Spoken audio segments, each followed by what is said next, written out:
Yash Patel asks an interesting question. How do you see the parking industry shaping up with car trends going down with ride-hailing services? Any innovation that you like to see? This is an interesting one. I've been offered to invest in many companies that are doing the Airbnb of parking, like take your parking spot and rent it out, or an app to help you find a parking spot, or an app to give you coupons to get parking, or valet services where you can have a valet pick up your car.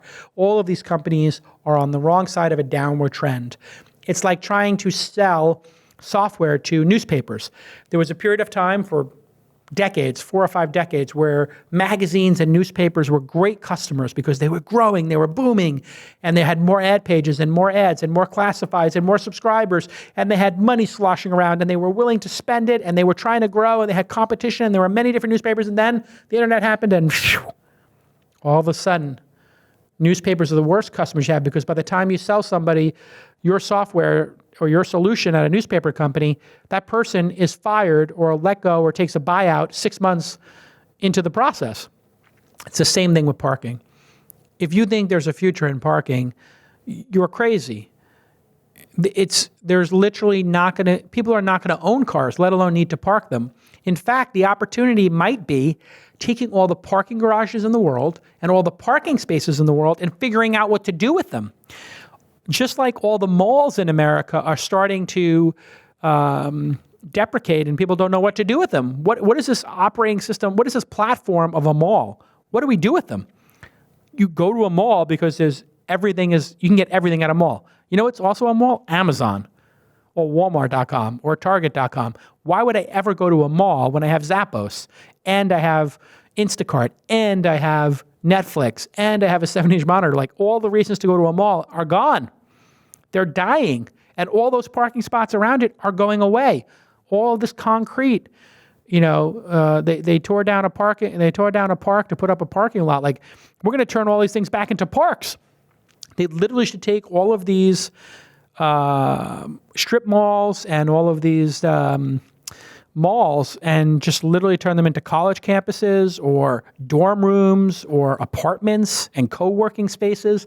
I would love to find a mall somewhere around the Bay Area that's struggling and literally just take it over and make it a co-working space and a co-living space. If somebody knows of a mall that's dying within 30 miles of San Francisco, let me know. I'd like to buy it and just gut it and remake it into something, because it's just one of those issues. You have a transformative technology like self-driving, and you have ride-sharing services like Uber.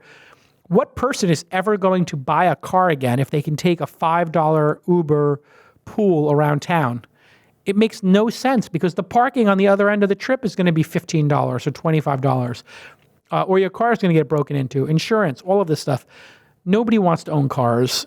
I mean, except for small groups of people who are super interested in the legacy of cars and they're attracted to them for their aesthetic beauty, but it's going to be the end of parking. A great business right now would be to look at parking spaces and buy up parking garages as they go downhill and convert them into living spaces. In fact, in San Francisco, if you have a 2-car parking garage, a 2-car parking garage could fit a studio apartment. A studio apartment here would rent for $2,500 a month, $2,000 a month.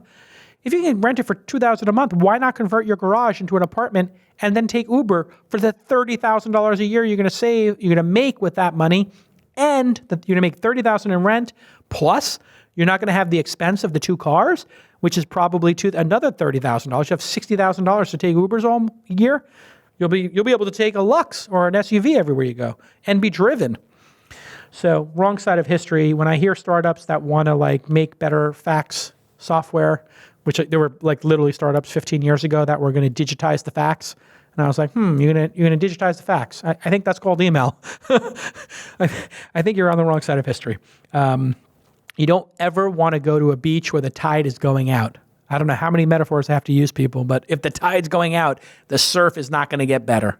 Okay, let's take another question.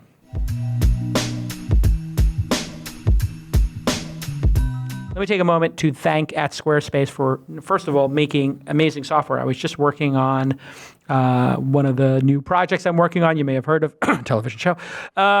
and we had to make a website. And I just went on to Google Domains, and I was buying a domain over at Google Domains, and boom, you could just, when you're setting up your Gmail, fire up and launch Squarespace. I guess they're partners now. And I was able to fire up a gorgeous website in literally minutes, and it looked like we spent $25,000 making it. It looks professional. It's intuitive and easy to use. No coding is required. And they use state-of-the-art tech. It's super secure. It's super stable, and it's trusted by millions, some of the most respected brands in the world. We, in fact, use it for all of our events and conferences, and you can start your free trial today. No credit card is required.